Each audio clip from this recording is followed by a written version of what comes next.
اعوذ باللہ من الشیطان الرجیم، بسم اللہ الرحمن الرحیم۔ فجر کی نماز کے بعد جو یہ تسبیح پڑھتا ہے تو عرش پر ہلچل مچ جاتی ہے۔ سارا دن جو منہ سے بولتے جاؤ گے انشاءاللہ وہ ملے گا۔ رسول اللہ صلی اللہ علیہ وسلم نے فرمایا۔ محترم ناظرین، یہ وہ فضیلت اور برکت والی تسبیح ہے کہ جس کو پڑھنے سے نہ صرف گناہ معاف ہوتے ہیں بلکہ فجر کی نماز کے بعد جو یہ تسبیح پڑھتا ہے اللہ اس کے دن بھر کی تمام حاجتوں کو پورا کرتے ہیں، اللہ اس کی پریشانیوں کو دور کرتے ہیں اور اسے بے شمار رزق غیب سے عطا فرماتے ہیں۔ رسول اللہ صلی اللہ علیہ وسلم نے فرمایا کہ جو شخص صبح اور شام 100 مرتبہ یہ تسبیح پڑھے گا تو قیامت کے دن اس سے افضل عمل کسی کا نہیں ہوگا سوائے اس شخص کے جس نے اس کے برابر یا اس سے زیادہ ان کلمات کو پڑھا ہو۔ تو ناظرین، فجر کی نماز کے بعد جو یہ تسبیح پڑھتا ہے تو عرش پر ہلچل مچ جاتی ہے۔ اللہ تعالیٰ اپنے بندے کی حاجت کو پورا کرنے کے لیے فرشتوں کی دوڑیں لگوا دیتے ہیں، اس کے ہر معاملات میں اس کی غیبی مدد کرتے ہیں، اس کے منہ سے نکلے ہر لفظ پر اللہ تعالیٰ کن لکھ دیتے ہیں۔ محترم ناظرین کرام، ایک بہت ہی خاص اور مجرب وظیفہ لے کر آپ کی خدمت میں حاضر ہوا ہوں کہ جس کو آپ فجر کی نماز کے بعد 100 مرتبہ پڑھ لیں تو لاکھوں کا قرضہ بھی ختم ہو جائے گا، حاجات ایک دن میں پوری ہوں گی۔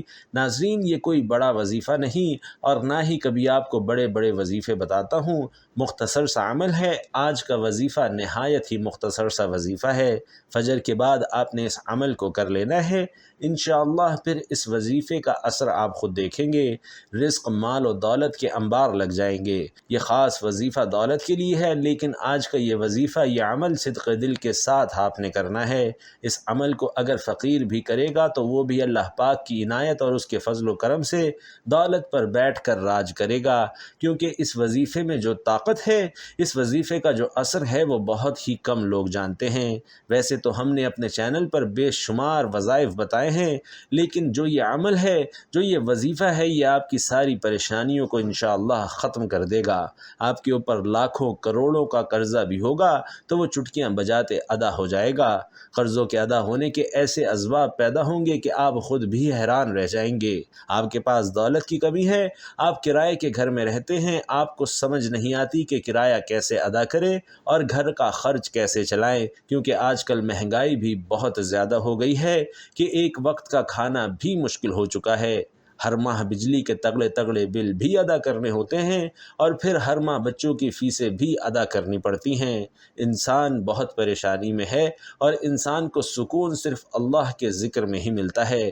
یہ بات بہت ہی اہم کرنے لگا ہوں کہ جب انسان عاجزی کے ساتھ اللہ کے آگے جھک جاتا ہے، سجدے پہ سجدے کرتا ہے اور پھر ہر سجدے میں رو رو کر گڑ گڑا کر خوب ڈھیروں دعائیں مانگتا ہے تو اس کو بھی اللہ تعالیٰ ضرور عطا فرما دیتا ہے۔ ہم ہر وظیفے میں آپ کو بتاتے ہیں کہ اللہ سے مانگنے کا آپ کو طریقہ جب آ جائے گا تو پھر آپ کو کسی وظیفے کی ضرورت نہیں پڑتی، آپ نے صرف ہاتھ اٹھانے ہیں اور آپ کو ملنا شروع ہو جانا ہے۔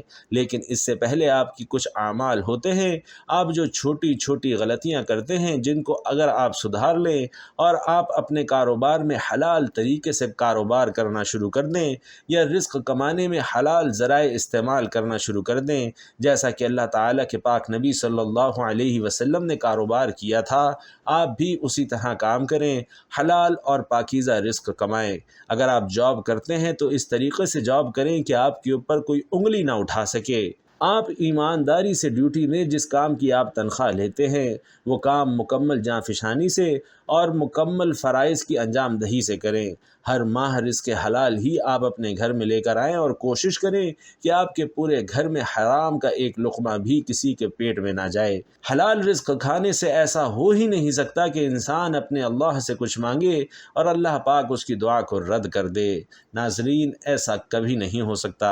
اور جب کوئی بندہ یہ وظیفہ پڑھتا ہے تو اس وظیفے سے اس کے پاس بے حساب دولت آ جاتی ہے۔ ناظرین، یہ ساری نعمتیں جو ہیں، یہ ساری برکتیں جو ہیں حلال روزی میں اور اللہ پاک کا شکر ادا کرنے میں پوشیدہ ہیں۔ تو کوشش کیا کریں کہ کثرت سے اللہ پاک کا شکر ادا کیا کریں۔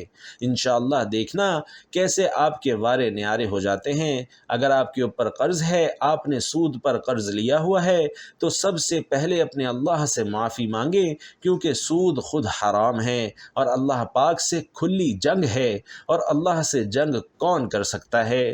میرے بھائیوں بہنوں، جو بندہ اللہ سے جنگ کرنے کا سوچے گا وہ دونوں جہانوں میں مارا جائے گا، وہ دنیا میں بھی ذلیل اور رسوا ہوگا اور آخرت میں بھی ضلالت اس کے نصیبوں میں ہوگی۔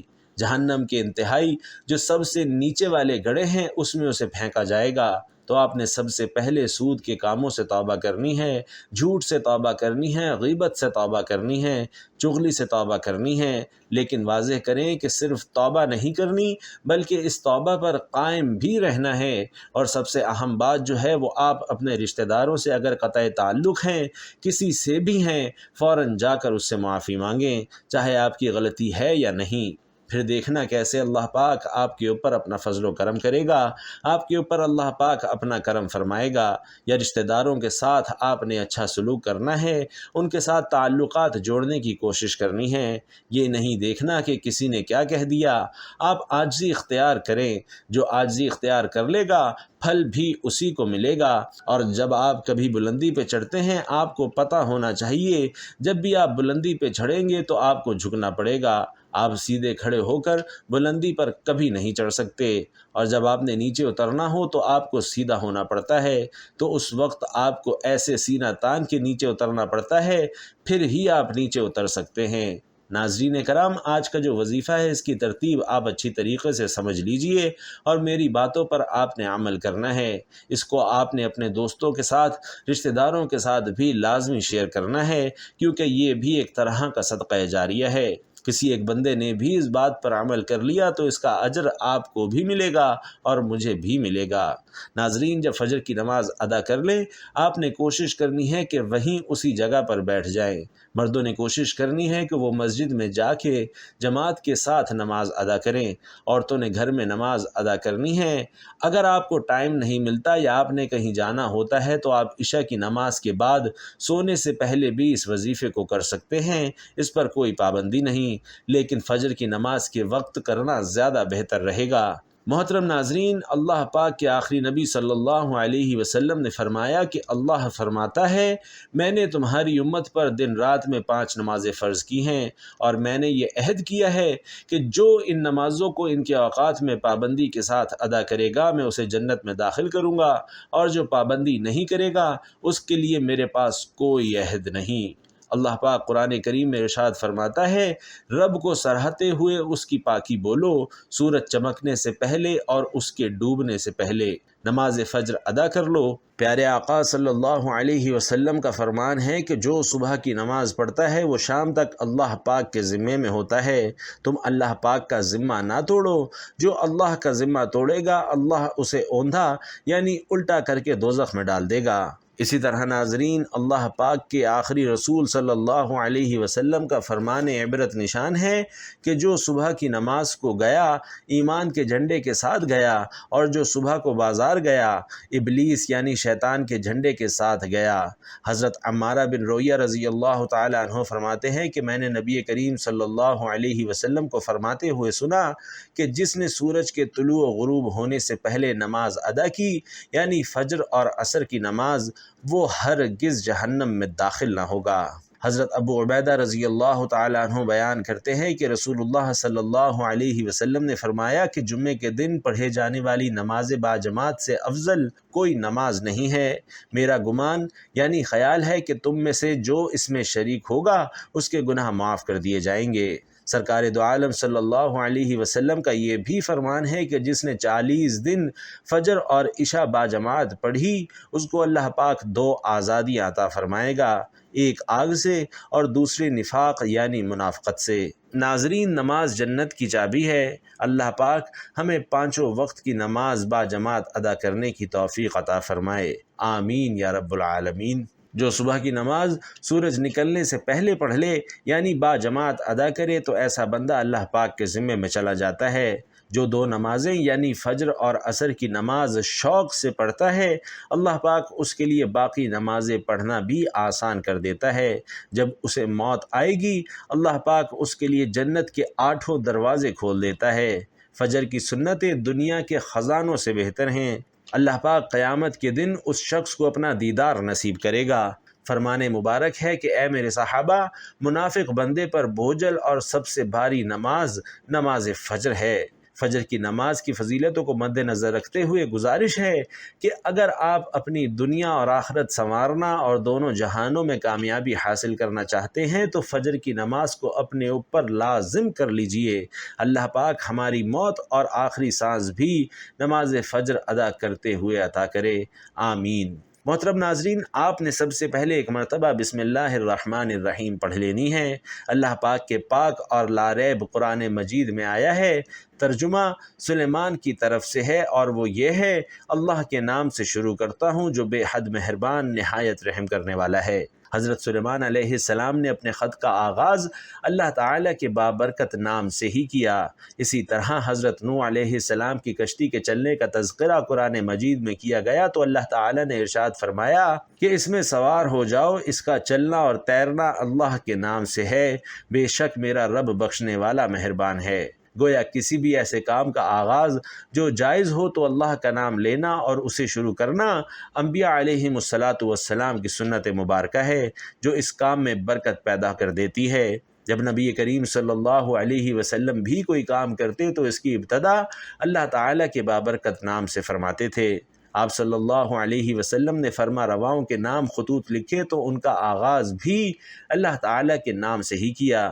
ناظرین، اس سے معلوم ہوتا ہے کہ کس قدر اہمیت کی حامل یہ بسم اللہ شریف ہے۔ رسول پاک صلی اللہ علیہ وسلم کا ارشاد ہے کہ دروازہ بند کرتے وقت بسم اللہ پڑھو، چراغ گل کرتے ہوئے بسم اللہ پڑھو، برتن ڈھانپتے ہوئے بسم اللہ پڑھو اور مشک کا منہ بند کرتے ہوئے بسم اللہ پڑھو۔ کھانے پینے، ذبح کرنے، وضو کرنے، کشتی میں سوار ہونے، غرض ہر کام کرنے سے پہلے بسم اللہ پڑھنا مستحب ہے۔ ناظرین، بسم اللہ پڑھنے کے بعد آپ نے نبی کریم صلی اللہ علیہ وسلم کی ذات اقدس پر صرف 11 مرتبہ درود پاک پڑھ لینا ہے۔ درود پاک بے شک آپ آسان اور مختصر سا پڑھ لیں، یعنی صلی اللہ علیہ وسلم یا صلی اللہ علی محمد، لیکن بہتر یہی ہے کہ آپ نماز والا درود یعنی درود ابراہیمی ہی پڑھیں۔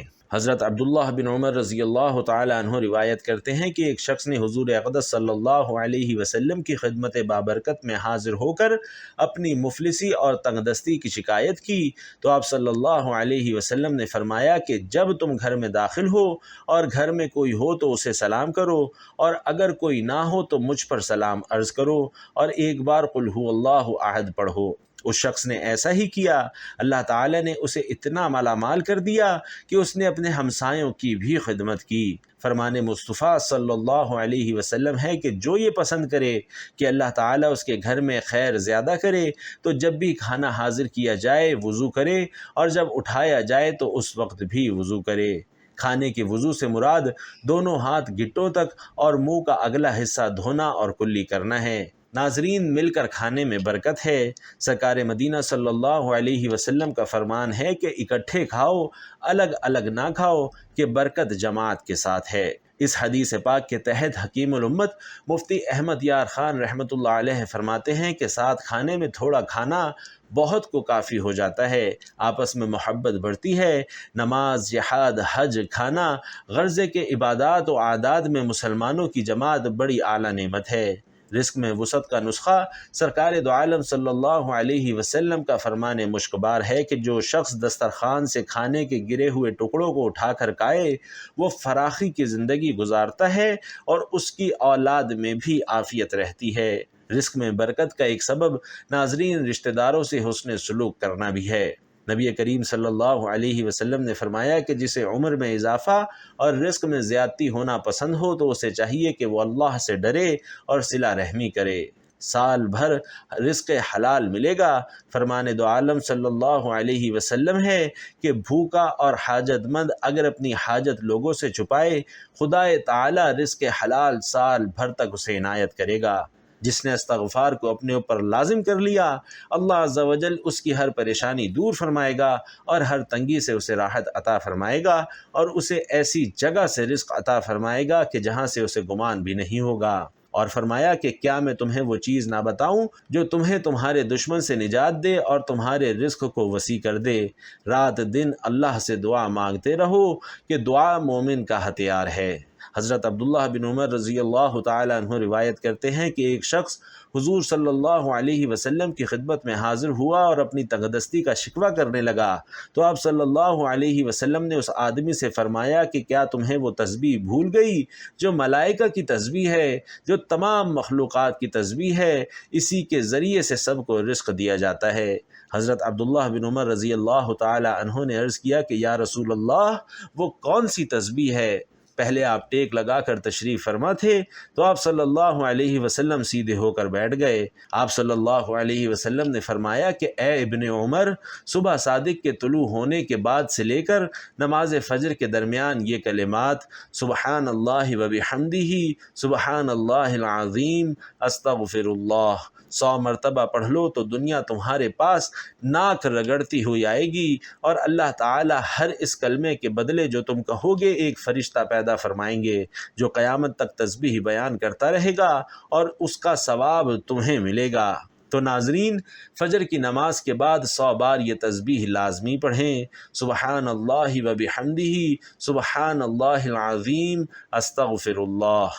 انشاءاللہ آپ کی تمام دنیاوی پریشانیاں دور ہو جائیں گی، اللہ آپ کی تمام حاجتوں کو پورا کرے گا، اللہ آپ کو دینی دنیاوی نعمتوں سے مالا مال کر دے گا انشاءاللہ۔ آخر میں دوبارہ سے 11 مرتبہ درود شریف پڑھ لینا ہے۔ درود شریف پڑھنے کے بعد آپ نے اللہ پاک سے دعا مانگنی ہے۔ ناظرین، جب بھی مانگنا ہے اللہ سے مانگنا ہے، برکت والا، خیر و عافیت والا رزق مانگنا ہے۔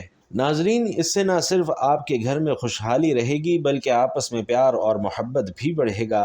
ہر بندہ دن رات زیادہ سے زیادہ پیسے کمانے کے چکر میں بہت سے راستے اختیار کرتا ہے، تو کوشش کریں کہ آپ نے مختصر راستہ نہیں اختیار کرنا، اپنے کام پہ آپ نے مکمل توجہ دینی ہے، رزق حلال کمانا ہے، محنت کرنی ہے۔ اس سے اللہ پاک آپ کے اوپر ڈھیروں برکتیں اور رحمتیں نازل فرمانا شروع کر دیں گے۔ اور کوئی بھی وظیفہ ناظرین، جیسا کہ میں اپنی ہر ویڈیو میں بتاتا ہوں، نماز کے بغیر مکمل نہیں ہوتا۔ آپ نے 5 وقت کی نماز لازمی ادا کرنی ہے اور حسب توفیق صدقہ خیرات بھی دینا ہے۔ محترم ناظرین، نماز کے وقت اللہ نمازی ہی کی طرف متوجہ ہوتا ہے۔ اللہ تعالیٰ انسان کو سجدہ کرتے وقت ہی سب سے زیادہ پسند کرتا ہے۔ جب انسان نماز کے لیے تیار ہوتا ہے تو جنت کے دروازے کھول دیے جاتے ہیں، اور نماز کی جانب وہ جتنے قدم بڑھاتا ہے اس کے اتنے گناہ معاف کر دیے جاتے ہیں، اور اتنا ہی ثواب اس کے حق میں لکھ دیا جاتا ہے۔ جنگ میں ہو کوئی، چاہے دشمن کی تلوار کے سائے میں ہو یا پھر دشمن کے ڈر سے اپنی جان بچا کر بھاگ رہا ہو، اس وقت بھی نماز کو قضا کرنے کی صورت میں ادا کرنا لازم اور فرض ہے۔ یہ اسلام کا فرمان ہے، اور نماز بے شک دارین کی سعادتوں کا ضامن ہے۔ اللہ عز و جل قرآن مقدس میں ارشاد فرماتا ہے کہ یہ کتاب پرہیزگاروں کو ہدایت ہے جو غیب پر ایمان لائے اور نماز قائم رکھتے، اور ہم نے جو دیا اس میں سے ہماری راہ میں خرچ کرتے ہیں۔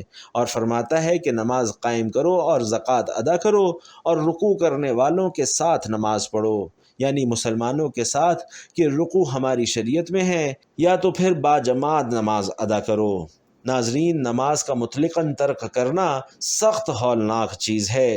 اسے قضا کر کے پڑھنے والوں کے لیے فرمایا کہ خرابی ان نمازیوں کے لیے جو اپنی نماز سے بے خبر رہتے ہیں، وقت گزار کر پڑھنے اٹھتے ہیں۔ نماز کی اہمیت کا ناظرین اس سے بھی پتہ چلتا ہے کہ اللہ رب العزت نے سب احکام اپنے حبیب صلی اللہ علیہ وسلم کو زمین پر بھیجے، لیکن جب نماز فرض کرنی منظور ہوئی تو حضور صلی اللہ علیہ وسلم کو اپنے عرش عظیم پر بلا کر اسے فرض کیا، اور شب اسریٰ یعنی معراج کی رات میں یہ تحفہ دیا۔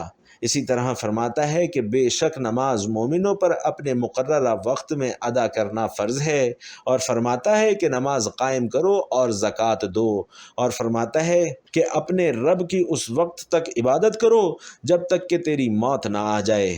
ناظرین، اس طریقے سے اللہ تبارک و تعالی نے پورے قرآن میں مختلف مقامات پر مختلف طریقوں سے 186 مرتبہ اپنے بندوں کو نماز قائم کرنے کا حکم دیا ہے، کیونکہ نماز تمام برائیوں سے روکتی ہے، جیسا کہ قرآن مقدس میں ارشاد ہے کہ بے شک نماز تمام برائیوں اور برے کاموں سے روکتی ہے۔ اللہ تعالیٰ اپنے بندوں کو نماز پر پابندی کی تلقین اس لیے کر رہا ہے تاکہ اس کے بندے ضلالت اور گمراہی کے دلدل میں نہ پھنسیں اور حق کی راہ پر گامزن رہیں، تمام تر اختلافات اور مصیبتوں سے بچے رہیں۔ اگر آپ قرآن مقدس کی تلاوت کریں گے تو بے شمار آیات آپ کو ایسی ملیں گی جو نماز کی فرضیت پر دلالت کرتی ہیں، اور آپ جان لیں گے کہ بے شک نماز ہر حال میں فرض ہے اور اس سے بچنے کا کوئی چارہ کار نہیں۔ حضرت عقبہ بن عمر رضی اللہ تعالی عنہ سے روایت ہے کہ سید المرسلین صلی اللہ علیہ وسلم نے فرمایا کہ جو بھی مسلمان اچھے طریقے سے وضو کرتا ہے پھر کھڑے ہو کر اس طرح 2 رکعت نماز پڑھتا ہے کہ اپنے دل اور چہرے سے متوجہ ہو کر یہ 2 رکعتیں ادا کرتا ہے تو اس کے لیے جنت واجب ہو جاتی ہے۔ اسی طرح ناظرین، حضور علیہ الصلاۃ والسلام نے فرمایا کہ جس نے نماز پر مداوت کی تو قیامت کے دن وہ نماز اس کے لیے نور، برہان اور نجات ہوگی، اور جس نے نماز کی حفاظت نہ کی تو اس کے لیے نہ نور ہے، نہ برہان اور نہ نجات ہے، اور وہ قیامت کے دن قارون، فرعون، حامان اور ابی بن خلف کے ساتھ ہوگا۔ اللہ اکبر! اتنی بڑی وعید ناظرین! حضور اقدس صلی اللہ علیہ وسلم فرما رہے ہیں کہ جس نے جان بوجھ کر نماز چھوڑی تو جہنم کے اس دروازے پر اس کا نام لکھ دیا جاتا ہے جس سے وہ داخل ہوتا ہے۔ استغفر اللہ! اللہ پاک سے دعا ہے کہ ہم سب کے صغیرہ کبیرہ گناہوں کو معاف فرمائے اور ہم سب کو 5 وقتہ نماز پابندی سے ادا کرنے کی توفیق عطا فرمائے، آمین یا رب العالمین۔ ناظرین، کمنٹ باکس میں اللہ تعالیٰ کے 99 ناموں میں سے کوئی بھی ایک نام ضرور ٹائپ کر دیجئے گا۔ اللہ پاک آپ سب کا حامی و ناصر ہو، آمین۔ السلام علیکم ورحمۃ اللہ۔